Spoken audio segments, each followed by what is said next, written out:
All right, so get ready. Today we're going to be looking at something kind of wild. We're diving into all the ways things we think of as advantages can actually hold us back. Yeah, it's really kind of counterintuitive. Definitely. We'll be focusing on education and wealth using chapters 2 and 3 of Malcolm Gladwell's David and Goliath. So yeah, buckle up. This deep dive is going to challenge everything you thought you knew about success. I think a lot of people just assume, that more is always better. Oh, totally. And Gladwell actually starts off with this really interesting case study about a school in Connecticut, Shippog Valley Middle School. It's a small town, and because enrollment's been shrinking, they've ended up with like these teeny tiny class sizes. You'd think parents would be ecstatic. Right. Fewer kids, more attention, better learning, right? Exactly. I mean, most people think that way. Something like 77% of Americans think smaller class sizes are even more important than like higher teacher salaries. So I'm dying to know what happened when they looked at the data from Shippog Valley and other Connecticut schools. Well, that's where it gets really interesting. This economist, Carolyn Hawksby, she looked at all these schools with all these different class sizes and sort of treated it like a natural experiment. Yeah. Going on. Oh, I see, because the class sizes were changing naturally anyway. Exactly. It wasn't like some artificial study. It was real-world data. So it's like the perfect test to see if smaller classes really are better. Right. And get this, the results were kind of shocking. Hawksby, she found basically NO difference in how well the kids were learning. Didn't matter if the class was big or small. Whoa, wait a minute. You're telling me all those parents fighting to get their kids into the smallest classes, they're worried over nothing? It seems that way. And honestly, it's not just this one study. There's like tons of research from all over the world on class size, and most of them showed the same thing. Smaller doesn't necessarily mean better. Huh. Wild. Gladwell even tells the story about one economist who looked at a bunch of countries and found only T2O where smaller classes actually helped. Yeah, only two. Greece and Iceland, out of all the places. That's crazy. But, okay, if smaller classes aren't the magic bullet, then what's going on? Why doesn't it work the way we think it should? Well, Gladwell brings up this thing called the inverted U curve, and it's actually really helpful. Imagine drawing a U shape, but like flipped upside down. Gotcha. Upside down U. Yeah, exactly. So that's the inverted U curve. And what it shows is how, like, sometimes increasing something is good, but only up to a point. Ah, so like too much of a good thing can be bad. Exactly. Yeah. And so, like, when you apply that to class size, obviously having a gazillion students is chaos, but having just a handful, that can actually cause problems too. Oh, totally. Think about group projects. Sometimes a group is just too small to get anything done. 100%. And actually, that's what teachers told Gladwell. They were saying that in these super small classes, they had all these unique challenges, like not enough interaction between the kids, group projects were a nightmare, and even like just little arguments between students became a much bigger deal. Oh, I bet. Like if there's only, 5 kids in a class, every little thing gets blown out of proportion. Totally. So basically, the inverted U curve shows us that more doesn't always mean better. It's all about context. All right, so it sounds like the ideal class size is somewhere in the middle, but it depends on a lot of factors. Right? Like the age of the kids, the subject, even just the teaching style. So how about we shift gears a bit? Because Gladwell doesn't stop at class size. He actually argues that this whole inverted U-curve thing, it can also apply to wealth. Oh, absolutely. And that's where things get really interesting, because it challenges our assumptions about money and happiness. Yeah. We tend to think more money equals more happiness. But what if there's a point where too much wealth actually creates problems? Yeah. Okay, that's kind of blowing my mind a little bit. Right. Like who would ever complain about having too much money? But Gladwell actually makes a really compelling case. Okay, so I'm officially hooked. Tell me more. What kind of problems can too much wealth create? Well, to really dive into that, we need to understand this concept of relative deprivation. And to illustrate it, Gladwell shares this fascinating story about a Hollywood mogul, a guy who basically built himself up from nothing to a life of incredible luxury. Okay, so classic American dream story, right? Rags to riches. Exactly. But here's the twist. This guy, he's actually worried that his wealth might be a disadvantage for his kids. Interesting. In what way? Well, he's concerned that because his kids have never had to struggle, they won't develop the same drive and work ethic that he had. I can see that. Like, how do you teach a kid about the value of hard work when they've never had to worry about money? Right. And Gladwell has this term for it. He calls them immigrants to wealth. Immigrants to wealth. Yeah, because it's like they're navigating this whole new world, trying to raise their kids with the same values they hold dear, even though their circumstances are totally different now. Right. It's one thing to tell your kids about hard work when you've actually had to, work your way up. But it's got to be totally different when you're coming from a place of privilege. It is. And Gladwell points out that this idea, it's not new. There are proverbs and sayings in cultures all over the world that warn about the dangers of inherited wealth. Like that saying, Shirt sleeves to shirt sleeves in 3 generations. that's the one. It's like no matter how much wealth you accumulate, if the next generation doesn't understand how to manage it, it'll all disappear. Wow, I'd never thought about it like that, but it makes total sense. So, bringing it back to the inverted U curve, are we saying that there's like a point where too much wealth actually becomes a disadvantage, especially when it comes to like raising That's kids? what Gladwell suggests. He says that wealthy parents often struggle to set limits and teach their kids financial responsibility because their kids have never had to deal with scarcity. They've never had to, make choices based on limited resources. Right. If you can give your kid anything they want, how do you teach them to be responsible with money? It's a real dilemma. Gladwell interviewed this psychologist named James Grubman who works with wealthy families. Oh, wow. So he sees this firsthand. He does. And he actually gave some great advice. Hmm. He said that wealthy parents, they have to learn to say, no, we won't, instead of, no, we can't. That's a really good point. It's about making a conscious decision based on values, not limitations. Exactly. It's about saying, we choose not to buy you that because we value saving money or investing in experiences. So it's less about like we can't afford it and more about teaching kids that just because you can have something doesn't mean you should. Exactly. It's about intentionality. So basically, raising kids with a lot of money has its own set of challenges. And maybe it's not all it's cracked up to be. It's definitely not as straightforward as people think. While affluence can obviously provide security and opportunity, it can also create this weird environment where kids are sheltered from, the experiences that build character and resilience. Yeah, that makes sense. I'm wondering though, is there like an ideal amount of wealth? Like a sweet spot on that inverted U curve where you have enough to be comfortable and provide opportunities, but not so much that it becomes a detriment? It's a great question, and to really explore that, we need to understand another concept that Gladwell brings up. It's called relative deprivation. Ooh, relative deprivation. Okay, I'm so ready for this. It's fascinating stuff. It's all about how we judge our own success and happiness, not against some absolute standard, but against those around us. It's like that saying, comparison is the thief of joy. Exactly. And Gladwell has this amazing example from World War II. A sociologist named Samuel Stuffer was studying morale among American soldiers. Oh, wow, that sounds interesting. What did he find? He found that, get this, military policemen were more satisfied with their branch than airmen were. Wait, really? That doesn't make sense. The airmen had way better promotion rates, right? Yeah, they did. But it's all about relative deprivation. The MPs, they were only comparing themselves to other MPs. So if they got promoted, they felt incredibly lucky because it was rare. And if they didn't get promoted, it wasn't a big deal because, well, it was the norm. So their expectations were different because of who they were comparing themselves to. Exactly. Whereas airmen, they were constantly surrounded by guys getting promotions. So even if they were doing well, it didn't feel as good. So it's not just about objective achievement, but also how your achievements stack up against those around you. Exactly. It's all about perspective. And this principle, it applies to so many areas of life, our careers, our finances, even our relationships. It's so easy to get caught up in comparing ourselves to others and feeling like we're not good enough. It's a really good reminder to focus on your own journey and appreciate your own accomplishments rather than constantly measuring yourself against other people. Absolutely. And this idea of relative deprivation leads us to another key concept that Gladwell explores. It's called the big fish, little pond effect. Okay, big fish, little pond effect.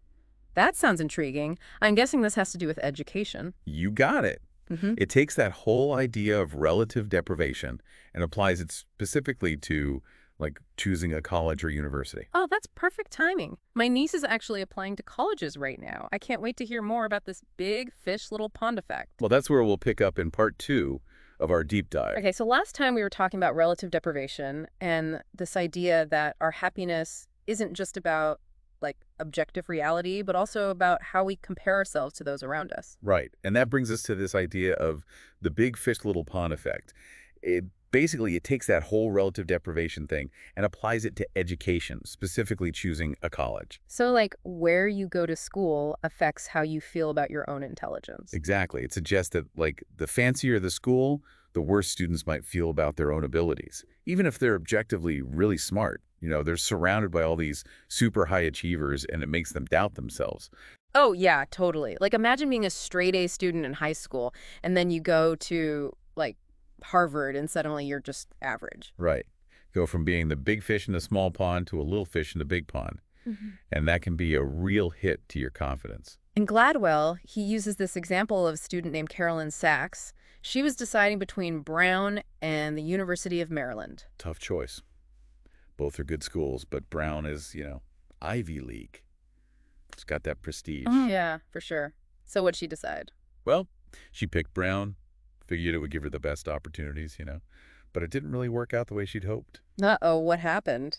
Well, even though Carolyn was really bright, she had a tough time keeping up in her science classes at Brown. She just felt like constantly behind, surrounded by all these other brilliant students. Oh, I bet. It's like even if you're objectively smart, being in that hyper-competitive environment can really mess with your head. 100%. You start to doubt yourself. You think, maybe I'm not cut out for this, even though you're totally crushing it in your old pond. So basically, Carolyn was a victim of the big fish, little pond effect. Yeah. And it's really sad because she actually ended up dropping out of science altogether, even though she loved it. Ah, that's heartbreaking. And I bet it happens all the time. Like, how many other talented students are out there giving up on their dreams because they feel lost in the big pond? It's got to be a lot. Gladwell actually mentions that more than half of all STEM students drop out. Seriously, more than half. That's crazy. Especially because everyone always talks about how much we need more people in STEM fields. Exactly. It's a Yeah. huge problem. And, the big fish, little pond effect, it's got to be playing a role. Makes you wonder if maybe picking the best school isn't always the best choice. Maybe it's more about finding the right fit for your personality and learning style. Totally. Gladwell talks about this study that compared STEM graduation rates at Hartwood College, which is a good school, and Harvard, which is obviously, top tier. Okay, and what'd they find? They found that even the students in the bottom third at Harvard, who scored higher than, like, the top students at Hartwig, they were dropping out at basically the same rate. No way. So being at Harvard was actually hurting these students' chances of success, even though they were super smart. That's right. It's not just about smarts. It's about how you feel about your smarts. Yeah. If you're constantly comparing yourself to geniuses, you're going to start to feel pretty dumb. Makes total sense. So, okay, let me get this straight. You're saying it might be better to be a big fish in a little pond than, like, even a smart fish in a huge pond. That's what the research suggests, yeah. Yeah. And Gladwell, he even extends this idea beyond just college. He talks about how it can apply to things like hiring practices and even affirmative action. Oh, wow. Okay, how so? Well, he talks about how a lot of companies, they're obsessed with hiring grads from these elite schools, like it's some kind of guarantee of quality. Oh, totally. I've definitely been guilty of that myself. Like, you see a resume and it says Harvard, and you're just like, wow, they must be brilliant. Right. But Gladwell, he points out that often the best students from, like, average schools, they actually outperform even good students from top schools once they're out in the working world. Oh, wow. So maybe we're all putting too much emphasis on pedigree. It's definitely something to think about. Yeah. And with affirmative action, it gets even more complicated. Gladwell, he cites research that suggests maybe some students who benefit from affirmative action, they might actually be better off at a less competitive school. Really? Why is that? Well, because if they go to a super elite school through affirmative action, they might end up struggling to keep up. They might feel out of place, like they don't belong. And that can have a really negative impact on their confidence and their overall success. That's really interesting. It's not about saying affirmative action is good or bad. It's just about thinking about the unintended consequences, you know? Exactly. And it all comes back to this big fish, little pond effect. It's like, even when we think we're doing something good, we need to think about the context, the environment, and how it might impact people's perceptions of themselves and their abilities. This is seriously making me rethink everything I thought I knew about success. Maybe it's not just about getting into the best school or landing the best job. Maybe it's more about finding the right pond where you can thrive. 100%. It's about playing to your strengths and finding an environment that supports your growth and development. So I guess what I'm taking away from this is don't be afraid to be a big fish. Exactly. Don't underestimate the power of being in an environment where you can shine. Well, I think that's a perfect place to wrap up our deep dive into David and Goliath. We've covered so much ground today, from the inverted U curve to relative deprivation to this whole big fish little pond effect. It's been a wild ride, And I hope our listeners will walk away from this with a new perspective on what truly constitutes an advantage. Absolutely. Don't just blindly follow the crowd or chase after prestige. Take the time to figure out what works best for you. And remember, sometimes the biggest rewards come from being a big fish in a little pond. Couldn't have said it better myself. Hmm. Thanks for joining us for this deep dive. Until next time, keep questioning assumptions and be that big fish. Okay, so we left off talking about how this big fish, little pond effect can play out in college, right? Like maybe it's actually better to go to a less prestigious school where you can stand out. Yeah, and the crazy thing is Gladwell takes it even further. He applies it to, like, affirmative action, too. Oh, wow. Okay. I'm definitely intrigued. Tell me more about that. How does this all tie into affirmative action? So, affirmative action is designed to help students from underrepresented groups get into better colleges, Right. right? But Gladwell points out that, like, what if some of those students would actually be better off at a less competitive school? Huh. That's a really interesting point. I've never thought about it that way. Yeah, it's kind of counterintuitive, right? We tend to think like, oh, of course, going to a top school is always better. Yeah, for sure. Like, who wouldn't want to go to Harvard if they had the chance? Right. But Gladwell, he cites this research that suggests that for some students, going to a super elite school through affirmative action might actually set them up for failure. Like they might end up feeling out of place, struggling to keep up, and that could really damage their confidence. Wow. I see what you mean. It's like even if you have the smarts to get in, the environment itself might not be conducive to success. Exactly. It all comes back to that big fish, little pond effect. If you're constantly surrounded by people who seem smarter than you, you're going to start to doubt yourself. Makes sense. So Gladwell's argument is that maybe, in some cases, these students would be better off going to a school where they can be a big fish, even if it's not a top-tier school. Exactly. They might have a better chance of graduating, of feeling confident in their abilities, of actually thriving. Yeah, Oh, totally. It's like you're more likely to succeed if you're in an environment that supports you and makes you feel like you belong. 100%. And I think this is such an important point because, affirmative action is such a complex issue. There's so much debate about whether it's good or bad. Mm. But Gladwell isn't really taking sides. He's just, like, trying to get us to think about the unintended consequences. Right. Like even if our intentions are good, sometimes our actions can have unexpected outcomes. We got to be mindful of that. Absolutely. And I think this whole big fish, little pond effect, it's a really powerful lens for understanding all sorts of things, not just education. Like we talked about hiring practices and how companies are obsessed with hiring grads from elite schools. Yeah, totally. It's like there's this assumption that if you went to Harvard, you must be amazing. Right, right.